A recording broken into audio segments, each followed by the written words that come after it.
What is up, gamers? And today is a bit different.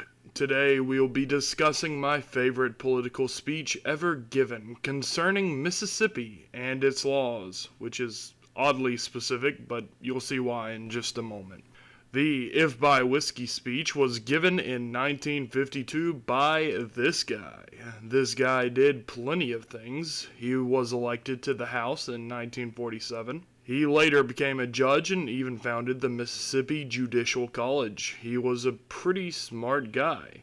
I would even go so far as to say he was the smartest and most successful man to ever be named Soggy Sweat. But history doesn't remember Soggy Sweat for his accomplishments, but rather his take on whether the not-so-great state of Mississippi should remain dry or become wet.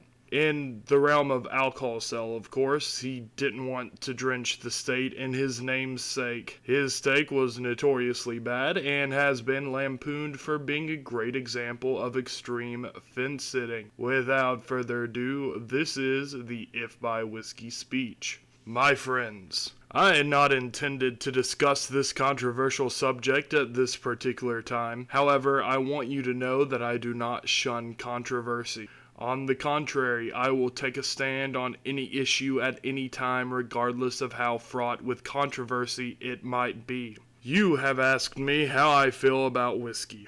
Alright, this is how I feel about whiskey. If, when you say whiskey, you mean the devil's brew, the poison scourge, the bloody monster that defiles innocence, dethrones reason, destroys the home, creates misery and poverty, yeah, literally takes the bread from the mouths of little children.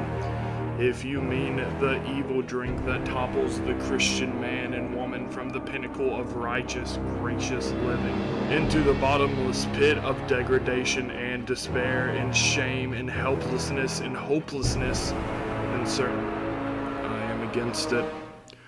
But if when you say whiskey, you mean the oil of conversation, the philosophic wine, the ale that is consumed when good fellows get together, that puts a song in their hearts and laughter on their lips, and the warm glow of contentment in their eyes. If you mean Christmas cheer, if you mean the stimulating drink that puts the spring in the old gentleman's step on a frosty, crispy morning, if you mean the drink which enables a man to magnify his joy and his happiness and to forget, if only for a little while, life's great tragedies and heartaches and sorrows, if you mean that drink, the sale of which pours into our treasuries untold millions of dollars, which are used to provide tender care for our little crippled children, our blind, our deaf, our dumb, our pitiful aged and infirm, to build highways and hospitals and schools, then certainly I am for it. This is my stand. I will not retreat from it. I will not compromise. This speech is a joke. Its purpose is to appease both sides of a debate. It is a relativist fallacy. Or is it? It is undeniable that both sides love being kowtowed to, but just because the pros and cons were listed doesn't mean there wasn't a position taken. Life is full of complex issues that don't have a clear answer to them at first. This can be personal, like trying to figure out which college to attend, what career path is right for you, which hot tub streamer you should simp for. Okay, the last one isn't actually complex and the choice is clear, but this can also be for larger societal questions. There is a reason it can be seen as improper to discuss politics with certain company. The issues are always more complex than either side will admit, and it's best to decide for yourself how you view these topics by weighing out the pros and cons. Alright. But the If by Whiskey speech clearly supports both sides since it only lists the pros of either side. Or does it? The debate being had was an either-or scenario. You can pick one of the two options. There was no middle ground. So it stands to reason that a con for going wet is the same as a pro for remaining dry. The whole thing is just a pro and con list in the form of a speech, and we get to see Sweat weigh the options. So what does he pick? Well, I couldn't find old Soggy's voting record, but it did pass the state legislature and was rejected by the voters. So the next best thing is to examine the speech. The speech is essentially in 4 parts: introduction, pro-dry / anti-wet, pro-wet / anti-dry, and the conclusion. The intro and conclusion doesn't matter for this. If you look at how much he has to say, you find the pro-dry is 81 words long, compared to the pro-wet's 156 words.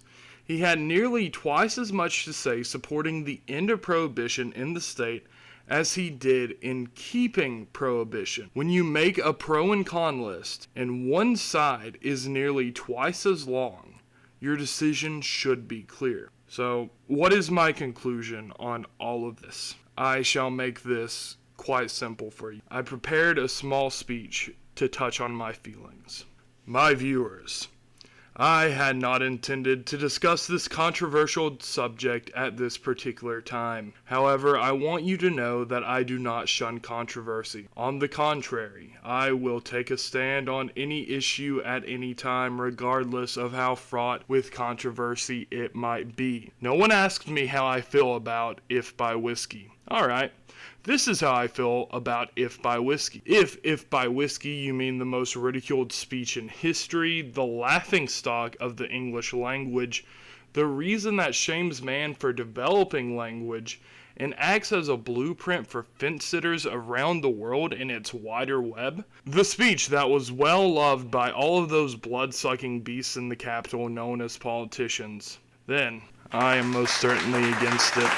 But if by Whiskey you mean one of the most misunderstood statements ever uttered, a carefully crafted creation that serves to weigh the pros and cons of a complex issue, a hidden gem found in the cesspool of politics that illustrates that life is rarely as black and white as we had wished. A speech that crossed the aisle in a way rarely seen today to bring enemies under the same banner of understanding. If you mean language that didn't seek to antagonize others, but rather allow both sides to walk in the other's shoes, if only for a while. If you mean a speech that allowed people to see another perspective, no longer blinded by their zeal, then I am for it. This is my stand. I will not retreat from it. I will not compromise. See ya.